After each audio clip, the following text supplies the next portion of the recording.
qu'est-ce que vous retenez, de ce méga road trip, qu'est-ce que vous en avez tiré? Plus jamais Non. on va voyager en van, plus jamais. Non, je pense qu'on en a beaucoup retiré, alors sur plusieurs points.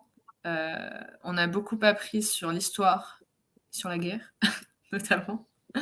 Pas que, hein, c'est une des parties, mais c'est vrai que quand on a fait les Balkans ont tous été quasiment en guerre en 91 lors de l'ex-Yougoslavie.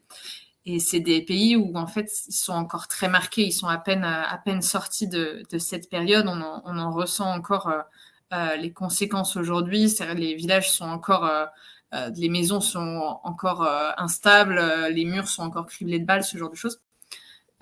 Donc, c'est vrai que, ayant vu ça au moment où l'Ukraine et la Russie entraient en guerre, ça te fait réfléchir un petit peu sur l'histoire, sur l'humanité, sur le fait que la guerre fait un peu partie de l'homme.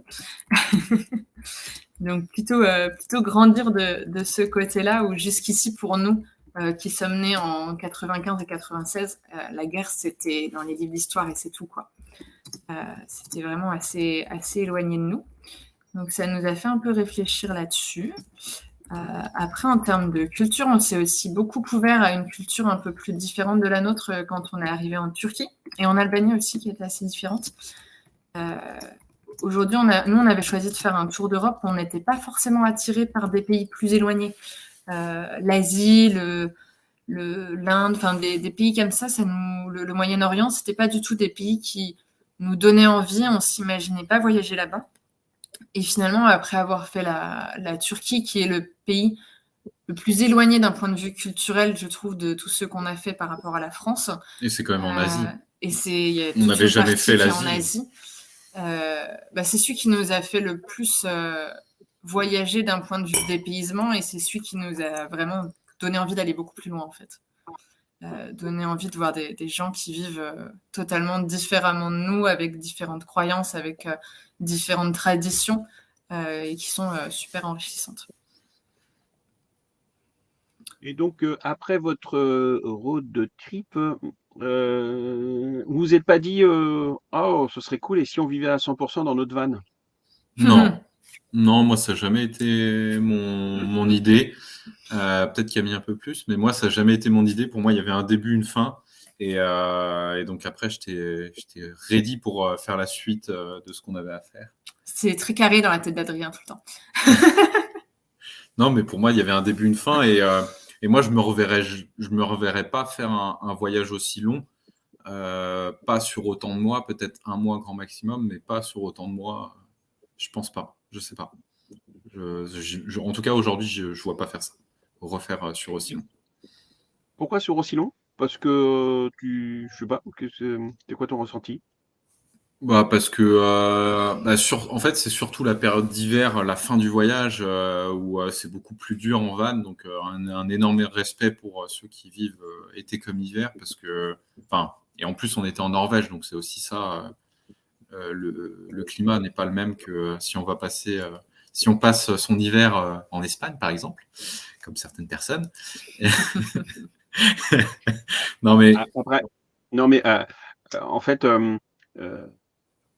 ouais, je te laisse finir, je te dirai après. Vas-y, je te laisse finir, excuse-moi. Non, mais je trouve ça assez dur comme vie, et voilà, ça suffit en fait. Moi, en fait, comme je disais avant, j'avais mon idée de voyager comme je l'avais pas fait en études, donc voyager, faire mon tour d'Europe, et c'était le projet Tour d'Europe. Et en fait, comme ça symbolisait un projet, maintenant on passe à autre chose en fait. Voilà, c'est plus ça. Je comprends. Camille? Ouais, alors moi, ça me manque beaucoup d'être en van. Mais je pense que être en van et avoir une vie un peu plus normale où tu travailles, parce que moi, j'ai un travail qui est en bureau, en entreprise, où je fais mes 39 heures semaine. Je me vois pas du tout gérer et mon taf de 39 heures semaine et toute la logistique que tu as dans un van pour pouvoir vivre correctement, pour pouvoir trouver un endroit où dormir, etc. Je me vois pas du tout faire les deux. Par contre, repartir en voyage, il n'y a pas de souci. Ouais. Et juste pour rebondir à, en fait, c'est, tu vois pas les choses de la même manière quand tu vis à 100% dans ton van ou quand tu te dis que tu vas te faire un road trip. Je suis pas en train de juger, Oui, je dis bah s'il oui. y a un truc mieux. Je suis pas en train de dire il y a un truc qui est mieux que l'autre. Et effectivement, t'appréhendes pas les choses, les spots, la route, là où tu vas aller, tout est complètement différent en fait. Ouais. Euh, Tout est appréhendé d'une manière différente. Les deux sont très intéressantes, hein. Et puis après, c'est vrai que vivre à 100% dans son van, moi j'ai cette chance-là. Je sais que mon van il est pourri en termes d'isolation, donc j'évite d'aller dans des endroits où c'est trop froid. J'irai pas dans des endroits où il fait pendant plusieurs jours d'affilée -10 parce que je sais que je tiendrai pas, ce serait une horreur. Parce qu'il est pas fait pour ça mon van. Donc j'ai la chance de moi de pouvoir m'exiler. Et c'est pour ça que je suis descendu un peu plus dans le sud de l'Espagne. Et en plus, c'est quand même chouette de venir voler ici. C'est chouette. Voilà. Non, Ça, franchement, c'est c'est autre top. chose. C'était une aparté. Après, on a Chris avec nous, là, qui est là aussi sur le chat. Chris, c'est pareil. Chris, il pourrait témoigner de la vie l'hiver, puisque lui, en plus, il reste dans la même région. L'hiver, il fait froid. Lui, il vit dans un petit T6, je crois, Volkswagen. Tu vois, c'est Mm. encore autre chose. C'est encore Ouais. une autre manière de vivre et tout. Donc, et lui, il est nomade à 100% aussi. C'est bon. Après, on va partir. On va pas partir sur d'autres trucs, mais c'est encore un sujet de live. Comment comment on gère la vie au quotidien quand on est 100% nomade. Voilà. Mm. En tout cas, c'était Donc le pas retour, l'objectif quand même. pour nous. Mm. Comment? Non, Ouais. pardon, je Oui, disais, j'ai. en tout cas, c'était pas l'objectif pour nous de vivre à 100% en van. Ça a toujours été assez clair dans ma tête et après dans ta tête aussi un peu quand même. Oui. On n'a jamais dit. Même si on avait envisagé de vivre en van, moi je l'aurais imaginé sur un terrain à nous, tu vois, sur quelque chose Ouais. d'un peu plus fixe. Mais après, je vous rejoins là-dessus, hein. C'est vrai que être toujours sur les routes, parfois, c'est pas usant, mais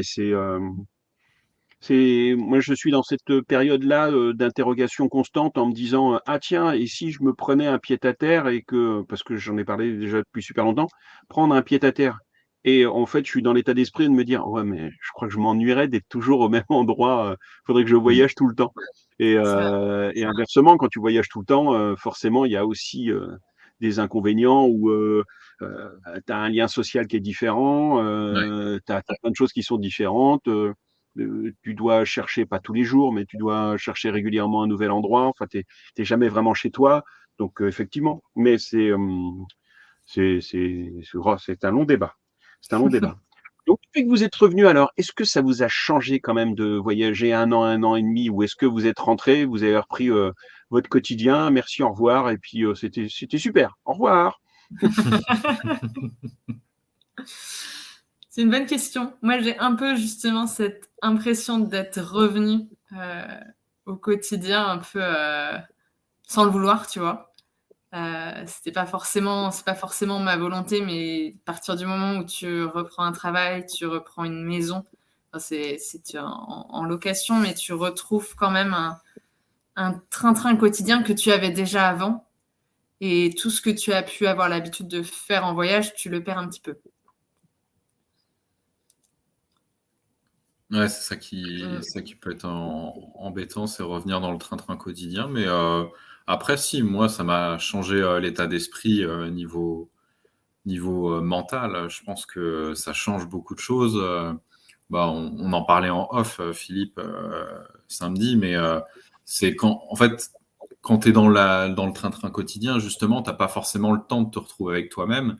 Et le fait d'être en van, d'être soit tout seul, soit à deux, tu as plus de temps pour toi, même si les journées sont assez courtes, parce que tu es tout le temps en train de bouger avec ton van, visiter des choses et tout. Les journées sont assez courtes, mais finalement, tu as le temps de te retrouver avec toi-même. Et je trouve que ouais, il y a eu un vrai déclic de la vision du monde, entre guillemets. Et ouais, ça a changé beaucoup de choses sur ça. Le fait de aussi Gagner en sobriété, ça c'était un des objectifs personnels du voyage. Gagner en sobriété, on le voit hein, sur l'eau. Même si on a un peu repris quand même, c'est trop facile en fait quand tu as l'eau du robinet. Malheureusement, tu reprends des mauvaises habitudes. Mais quand tu as 80 litres d'eau à 2 pour une semaine, ouais, tu te débrouilles quoi. Tu te débrouilles, tu fais ce que tu peux. Quand tu as l'énergie électrique qui est limitée, le gaz qui est limité, forcément, tu as une certaine sobriété qui est importante pour moi et c'était un des objectifs aussi. Et le troisième objectif personnel, c'était plus sur la nourriture, essayer de mieux manger. Pareil, quand tu es un peu dans le quotidien, surtout sur Paris, nous on était sur Paris, donc tout ce qui est Uber Eats, tout ce qui t'incite en fait à commander, à facilement avoir des trucs à te faire livrer et tout, tu rentres vite fait dans ce schéma-là et tu manges mal et tu prends du poids et c'est chiant. Du coup, pendant le voyage et puis parce qu'en plus moi j'adore cuisiner, j'adore la bouffe, donc voilà, reprendre la cuisine, reprendre la nourriture en main, essayer de réduire un peu la consommation de viande parce que ça pollue et on mange quand même beaucoup de viande, donc réduire un peu tout ça, essayer de mieux manger. Ça, c'était un des objectifs aussi. Réduire la bière aussi, quand même non. pas. Ah non, ça, non. Par contre, ça, non. Non, justement, augmenter le taux de bière. Non, on était. Tous les deux. Alors, si vous allez sur leur site, sur le compte Instagram que Alain a mis régulièrement sur le site, sur j'y y arrivais, sur le chat et sur la page principale là, sur l'écran, ils sont des grands amateurs de bière. Ils aiment beaucoup la bière tous les deux et voilà. Et surtout la stout, je crois. De mémoire, la stout. Adrien est très stout. Je ne sais pas, Camille, ce que tu. Ah, toi aussi, t'es stout? Ah, vous êtes tous les deux stout. Ah, vous allez bien ensemble tous les deux. Hein. Voilà. Non, ça se prononce stout. Stout. Ah ouais. Oui, faut mettre un tout petit peu de stout. Je peux vous montrer. Hein. Donc, ouais. On a été un peu déçus, ça, en voyage. Il y a quand même très peu de pays qui font vraiment de la bière artisanale. Tu as beaucoup de pays qui font leur bière nationale de soif. Mais tu as quand même très peu de pays où la bière artisanale est développée, surtout dans l'Est. Ce genre de petites pépites d'une brasserie française. Plus à droite. Dans le sens, ouais, ne bouge pas trop, ça lag un peu. Ça, c'est français, ça? Ouais, la débauche, c'est marqué. Ouais, mais je crois que la France, on est très, très bien fourni en brasserie artisanale. Je crois qu'on est un des pays. C'est le pays. Qu'on a le plus. C'est le pays avec le plus de brasseries artisanales en Europe. Yeah. La France. Ouais, je peux te confirmer ça. Ça, c'est une bonne nouvelle. Ok, chez moi, on a abordé tous les trucs, on a abordé le retour. Ah, si, quand même. C'est quoi l'avenir? Qu'est-ce que vous allez continuer à voyager avec un van? Vous allez continuer à voyager avec un autre véhicule? Je dis ça, je dis rien. Je balance le mec. Je dis des choses peut-être que je spoil. Non? Comment ça se mais passe? tu poses des questions comme si tu savais pas, mais tu sais un peu quand même. Non, on a un petit projet alors qui n'est pas commencé du tout pour l'instant parce que on est sur autre chose. Mais on s'est rendu compte. Alors, le camion, on l'avait vraiment choisi et aménagé pour un tour d'Europe au long cours. Et aujourd'hui, on a quasiment plus le temps de l'utiliser actuellement, même pour le week-end. Donc, on est en train de le remettre un petit peu en état pour pouvoir le revendre bientôt. Et notre objectif, c'est plutôt d'aménager notre Duster avec un petit aménagement sommaire qui ferait guise de cuisine, évier, plaque gaz en intérieur qui puisse se sortir par le coffre et éventuellement une petite tente de toit sur le dessus pour vraiment avoir quelque chose de beaucoup plus adapté à un week-end ou des vacances qui ne nécessite pas l'investissement qu'on avait effectué sur notre van, quoi.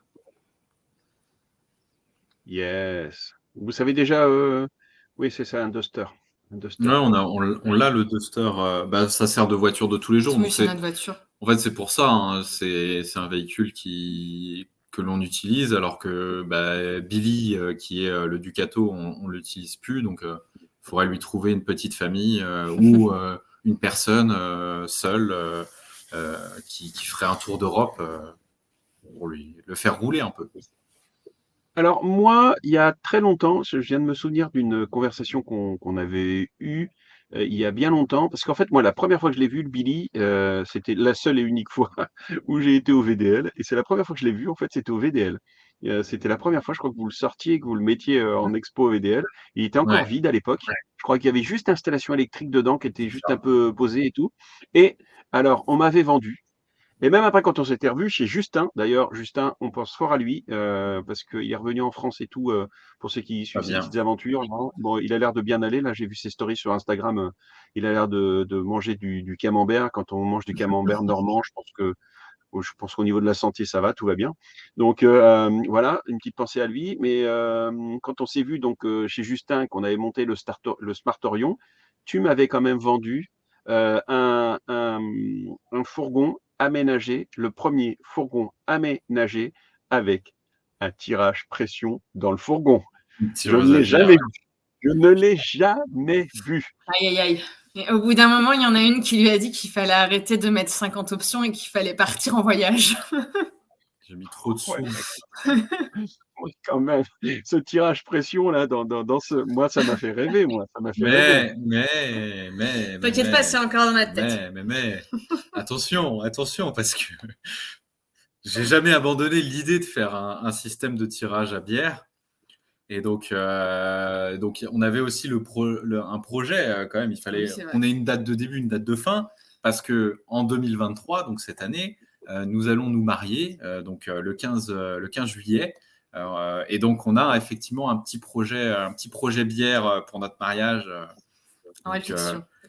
Donc restez connectés sur notre Instagram pour avoir toutes les news et toutes les photos.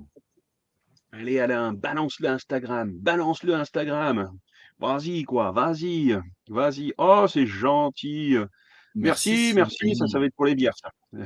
Merci Merci, merci, Alexis. merci Alexis. Alexis pour les bières. Eh ben, c'est cool, ça, on a fait tout le tour, tout ça. Est-ce que vous avez quelque chose à rajouter? Non, Non, je pense pas. je pense qu'on a fait le tour, Un ouais, mais conseil, après, un conseil pour ceux qui veulent se lancer? Un lancez-vous. conseil? Ne pas trop réfléchir. Ouais, ouais, lancez-vous. Et après, c'est sûr que si vous aménagez le véhicule de A à Z, il y aura forcément des phases difficiles et il y aura forcément des phases difficiles en voyage.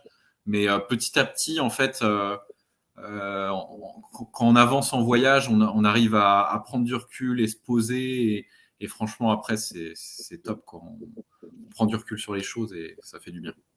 On retire que le En fait, positif. en fait, il faut faire ça juste avant un mariage, comme ça, tu es sûr que tu vas te marier, quoi. Tu vois, Ah bah là, c'est c'est ça. béton, hein. Entre l'aménagement et le Tour d'Europe sur 10 mois, c'est béton. Ouais, je pense que là, le test a été fait, donc validé. Voilà. Vous avez, euh, vous avez validé le truc. Bravo, bravo, bravo. Inch'Allah.